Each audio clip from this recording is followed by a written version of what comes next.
आपने UPSC exam देने का कब सोचा? मैंने यूपीएससी एग्ज़ाम देने का मेरे ग्रेजुएशन के बाद सोचा था। जब मैं घर पे आया और मुझे पता चला सिविल सर्विसेज में इतनी प्रकार की अपॉर्चुनिटीज़ है, तो मैंने सोचा क्यों नहीं 1-2 साल सिविल सर्विसेज की प्रिपरेशन करके देखा जाए। आपने यूपीएससी एग्ज़ाम के प्रिपरेशंस के टाइम किन किन सोर्सेज और बुक्स को स्टडी किया था? मेरा जो सबसे इम्पोर्टेंट मैंने इसमें जो अडॉप्ट किया था मेथड, वो ये था कि हमें हर जगह से कुछ ना कुछ ज़रूर पढ़ना है, ताकि जो भी बेस्ट हो वो वहाँ से हम पिकअप कर सकें। जैसे यदि हम हिस्ट्री की बात करें, तो मेरे पहले मल्टीपल रिसोर्सेज होते थे, लेकिन मैं उनको एक ही जगह पे लिख लेता था। जैसे मैंने ओल्ड एनसीईआरटीज़ को थोड़ा रेफ़र किया था, तमिलनाडु बोर्ड की जो टेक्स्ट बुक है उनको अच्छे से रेफ़र किया था, और स्पेक्ट्रम ली थी मैंने मॉडर्न हिस्ट्री के लिए। इस तरीके से ये अलग अलग जो नोट्स थे उनको मिला के मैंने एक कंबाइंड नोट्स बनाए थे। पोस्ट इंडिपेंडेंस हिस्ट्री के लिए मैंने प्रधानमंत्री सीरीज़ से नोट्स बनाए थे।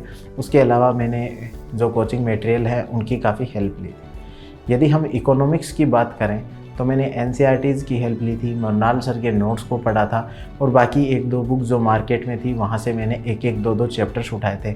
मैंने विवेक सिंह सर की बुक थी, वहाँ से भी 1-2 चैप्टर्स को कवर किया था। उसके बाद आते हैं हम पॉलिटी में, तो मैंने लक्ष्मीकांत सर की बुक फॉलो की थी। उसके अलावा मैंने एनसीईआरटीज़ को फॉलो किया था। उसके अलावा मैंने कोचिंग मटेरियल की भी रेफरेंस ली थी। यदि हम ज्योग्राफी की बात करें, तो मेनली मैंने जीसी लियोंग और एनसीईआरटी को ही अपना बेस बनाया था। हालांकि बहुत सारी कोचिंग मटेरियल से मैंने मैप वर्क के लिए, रिवर्स के लिए, या ऐसे वैल्यू एडेड मटेरियल जो बुक्स में डायरेक्ट नहीं होते थे, मैंने उनकी काफ़ी हेल्प ली थी।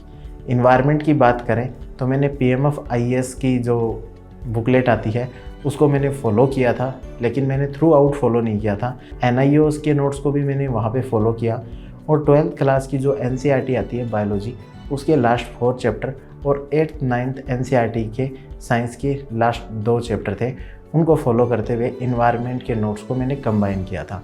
साइंस एंड टेक्नोलॉजी के लिए मैं बेसिक एनसीईआरटीज़ को फॉलो करता था। जब आप तैयारी कर रहे थे तब आपको किन किन चैलेंजेस का सामना करना पड़ा? मुझे मुख्यतः 3-4 चैलेंजेस का सामना करना पड़ा था, जिसमें पहला था कि मैं इंजीनियरिंग का स्टूडेंट था और मुझे आर्ट्स के सब्जेक्ट थे उनको याद करने में सबसे बड़ी चुनौती सामना करना पड़ता था। दूसरा जो सबसे बड़ा चैलेंज था आंसर राइटिंग का, मुझे समझ में ही नहीं आता था कि किसी क्वेश्चन को कैसे स्टार्ट किया जाए, क्या क्या बातें इसमें लिखी जाए। तीसरा जो सबसे बड़ा चैलेंज था, इतना बड़ा सिलेबस था, मैं रिवीजन के लिए टाइम ही नहीं निकाल पाता था, तो मुझे लगता था कि मुझे कोई भी चीज़ याद नहीं है। और चौथा, इतनी लंबी जर्नी के दौरान अपने आप को मोटिवेट रखना, क्योंकि आपको थोड़ी सी जर्नी कवर करने के बाद आपको कोई ऐसा सेटबैक लगता था जिससे आप नेगेटिव हो जाते थे, तो पॉजिटिव रखना अपने आप को, ये फोर्थ सबसे बड़ा चैलेंज था। आपने प्रिपरेशन के टाइम अपने नेगेटिव थॉट्स को कैसे कंट्रोल किया? नेगेटिव थॉट्स आना स्वाभाविक है किसी भी स्टूडेंट की लाइफ में, लेकिन इसका जो सामना था, सबसे पहले तो मेरे जो ड्रीम था कि इसलिए मुझे ये आईएएस बनना है क्योंकि इतना लंबा सपना है, इसको पूरा करना है। दूसरा, मैं अपने पापा, बड़े पापा, इनकी नज़रों में मैं देखता था कि इन्हें किस तरीके से लगता था कि कोई हमारी फैमिली से आईएएस बने, तो वो चीज़ मुझे किसी भी नेगेटिव थॉट में नहीं जाने देती थी। यदि उसके बाद भी मुझे नेगेटिव थॉट्स आते थे, तो मैं मेरे सीनियर्स से बात करता था, मेरे दोस्तों से बात करता था, और मेरे फ्रेंड्स इतने अच्छे थे कि जब भी नेगेटिव थॉट्स आते थे वो मुझे हेल्प करते थे उस नेगेटिव थॉट से बाहर आने में। वो मुझे बताते थे कि मैंने लास्ट में क्या अचीव किया है, मैं कितनी पोटेंशियल रखता हूँ, मैं कितने आवर्स स्टडी किया है, मुझे कितना कुछ अच्छा आता है। वो मुझे आपस में सब लोग मोटिवेट करते, और वो ही मेरा मतलब ऐसा एक फाउंडेशन क्रिएट करते थे कि मैं हर नेगेटिव थॉट से लड़ लेता था। और जितने भी एस्पिरेंट्स हैं, मैं उनसे यही बात कहना चाहूँगा, अपनी प्रिपरेशन के दौरान एक फैमिली और एक फ्रेंड, इन दोनों के साथ लगातार बात करते रहिए, ताकि आप किसी भी समय नेगेटिव थॉट्स में नहीं जाएंगे, और ये दोनों आपको एकदम पॉजिटिव रखेंगे। आपने अपने आप को पॉजिटिव और मोटिवेटेड कैसे रखा?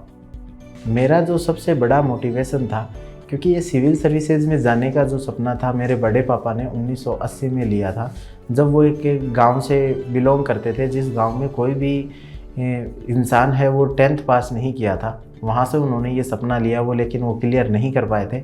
तो जब भी मैं डीमोटिवेट होता, तो मुझे यही मैं अपने आप को बताता कि ये ड्रीम 40 साल पुराना है, ये ड्रीम 41 साल पुराना है, और उसे मुझे पूरा ही करना है और हर हाल में पूरा करना है। तो ये चीज़ मुझे बहुत मोटिवेट करती थी, क्योंकि इस ड्रीम की जो लेंथ थी ईयर वाइज, वो बहुत ज़्यादा थी।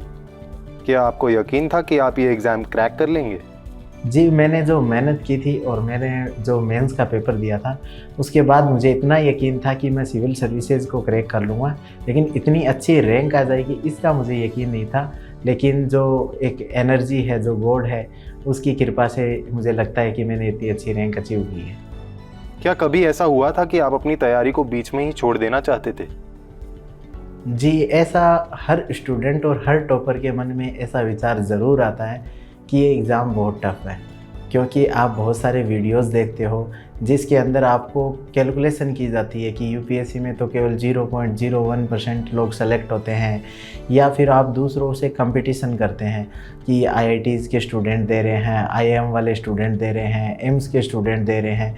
तो ये बात आपके अंदर आना स्वाभाविक है कि ये एग्ज़ाम बहुत ज़्यादा टफ़ है, मेरे से नहीं हो पाएगा, क्या मैं इस एग्ज़ाम को छोड़ सकता हूँ। इस तरीके के नेगेटिव थॉट मेरे अंदर भी आते थे, लेकिन मैं इसका एक ही इलाज करता था कि मैं दूसरों से कंपेयर ही नहीं करता था। मैं केवल खुद से कंपेयर करता था कि लास्ट दिन जितना पढ़ा है उससे ज़्यादा अगले दिन पढ़ना है, अपने नॉलेज लेवल को सुधारना है। यदि हम यूपीएससी के लायक होंगे तो यूपीएससी हमें अपने आप ही सेलेक्ट कर लेगी। तो कभी भी जो भी एस्पिरेंट्स हैं उनको मैं यही बताना चाहूँगा, नेगेटिव थॉट बिल्कुल नहीं रखने। एकदम मस्त रहो, चिल रहो, एंजॉय करते हुए स्टडी करो। जब आपका नॉलेज लेवल ऐसा होगा कि यूपीएससी को आप पसंद आओगे तो यूपीएससी आपको पसंद करेगी। अब तक के सफ़र के बारे में सोचते हैं तो क्या आपको लगता है कि आप कुछ अलग कर सकते थे जो आपने नहीं किया? जी, इसमें कुछ चीज़ों का मुझे लगता है कि ये चीज़ें शायद पहले हो जाती तो और भी ये जर्नी आसान हो जाती, जिसमें मैं टेक्नोलॉजी की कुछ ज़्यादा हेल्प लेना चाहता था। मैंने ज़्यादा डिजिटल नोट्स वगैरह नहीं बनाए, तो मुझे लगता है कि यदि मैं डिजिटल नोट्स बनाता तो मेरी जर्नी काफ़ी आसान हो जाती, क्योंकि जो मेरे रफ़ नोट्स थे मैं उनको 2-3 बार मैंने बनाए, फिर उनको वापस फाड़ के दोबारा से नए बनाए। यदि डिजिटल नोट्स बना पाता तो मैं एक ही बार में ही हो जाता। दूसरा, यदि मुझे थोड़ी सी गाइडेंस थोड़ी अर्ली इन द एज मिल जाती तो मुझे लगता है कि मैं 1-2 साल पहले भी सिलेक्शन ले सकता था, ताकि मैं पहले अटेम्प्ट देता यूपीएससी का। तो मुझे लगता है कि वो थोड़ी सी गाइडेंस मुझे लेट मिली। टॉपर से मैं सीखने की कोशिश करता था, लेकिन यदि मुझे किसी टॉपर से यदि पर्सनल गाइडेंस मिल जाती तो मुझे लगता है कि ये जर्नी थोड़ी आसान हो जाती। तो ये कुछ चीज़ें हैं जिनको मैं चाहता हूँ कि यदि ये मेरे जीवन में होती तो शायद ये जर्नी आसान होती। आज से कुछ सालों बाद आप अपने आप को किस मुकाम पर देखते हैं? मैं चाहता हूँ कि मैं एडमिनिस्ट्रेशन में जाके ऐसा काम करूँ कि जो सिविल सर्वेंट हैं वो 5 सालों बाद मेरे जो काम को एज ए केस स्टडी अपने क्वेश्चंस में मेंशन करें। जो भी सिविल सर्विसेज के एस्पिरेंट्स अभी आपको सुन रहे हैं, उनके लिए आप क्या मैसेज देना चाहोगे? जितने भी सिविल सर्विसेज के जो एस्पिरेंट हैं उनके लिए जो मैं मुख्य 3 बातें बताना चाहूँगा। सबसे पहली है कि आपको स्मार्ट वर्क करना है। हार्ड वर्क का टाइम अब गया, हार्ड वर्क सभी स्टूडेंट करते हैं, आपको थोड़ी स्मार्टनेस दिखानी है। सेकंड जो मैसेज मैं देना चाहूँगा, आपको कंसिस्टेंट रहना है। ऐसा नहीं करना कि एक दिन ज़्यादा पढ़ लिया, दूसरे दिन नहीं पढ़ा, नहीं, बिल्कुल आपको लगातार पढ़ना है। हर दिन उतनी मेहनत करनी है जितनी आपने डिसाइड की है। हर दिन का, हर हफ्ते का, हर महीने का और हर 6 महीने का आपका टारगेट फिक्स होना चाहिए, और उस टारगेट को आपको हर हाल में अचीव करना है, चाहे कुछ भी हो जाए। यदि आपने दिन का टारगेट पूरा नहीं किया तो पूरी रात आपको सोना ना पड़े, जगना पड़े, लेकिन फिर भी आपको टारगेट करना है। इस तरीके की ज़िद आपको रखनी है, और ये ज़िद कंसिस्टेंट रखनी है। 2 साल आपने हर दिन यदि ये ज़िद रख ली तो मुझे लगता है कि आपका सिलेक्शन हो सकता है। तीसरा जो है कि अपने ऊपर कॉन्फिडेंस रखना है, क्योंकि आपका कॉन्फिडेंस बहुत बार शैटर हो सकता है जब आपके नंबर कम आएंगे, या फिर एग्ज़ाम का जब आप रिवाइज़ नहीं कर पाओगे तब आपको बहुत सारे अपने अंदर नेगेटिव विचार आ सकते हैं, या फिर आप जब कंपेयर करोगे किसी से तो आपके अंदर ये नेगेटिव थॉट्स आ सकते हैं। लेकिन आपको अपने ऊपर कॉन्फिडेंस होना चाहिए कि मैं इस एग्ज़ाम को निकाल दूँगा, पहली बार में ही निकालूँगा। और उस कॉन्फिडेंस जब आएगा तो आपकी पढ़ाई करने का मन भी करेगा और आपकी एक इंटेंसिटी भी काफ़ी ज़्यादा रहेगी। ऐसे बहुत एस्पिरेंट्स हैं जो एग्ज़ाम में एक बार फेल होने के बाद बहुत डीमोटिवेट हो जाते हैं, उनके लिए क्या मैसेज देना चाहते हैं? जी, मैंने स्टेट सिविल सर्विसेज का जब एग्ज़ाम दिया था, पहली बार में क्लियर नहीं कर पाया था, तो मैं भी इस फेज़ से निकला था। लेकिन मैंने हमेशा यही सीखा कि जो गलतियां हुई हैं उनको सुधार कर लेंगे तो रिज़ल्ट अच्छा आ जाएगा। और हमारे पास एक्सपीरियंस है, हमने इस पूरी जर्नी को देख लिया है। तो अब बस हमारा जो मोटिवेशन है वो ये रहना चाहिए कि अगले अटेम्प्ट में करेंगे। जो पहले से कुछ भी गलतियां हैं उनको सुधार करो, पहले की जितनी भी मिस्टेक्स हैं उनको छोड़ दो। Past is past. आपको प्रेजेंट में इतनी मेहनत करनी है कि फ्यूचर अच्छा हो जाए। अब पास्ट के कारण आप अपना फ्यूचर ख़राब नहीं कर सकते। तो जितने भी एस्पिरेंट्स हैं उनको मैं यही कहना चाहूँगा, जो पुराने फेलियर्स हैं उनको एक साइड में रखिए। आज से नया जीवन स्टार्ट हुआ है। जो अपनी गलतियां हैं उनको अपनी टेबल पे लिख लीजिए कि ये गलतियां नहीं दोहरानी मुझे, और एकदम कॉन्फिडेंस के साथ, एकदम मोटिवेशन के साथ लग जाइए एग्ज़ाम निकालने के लिए।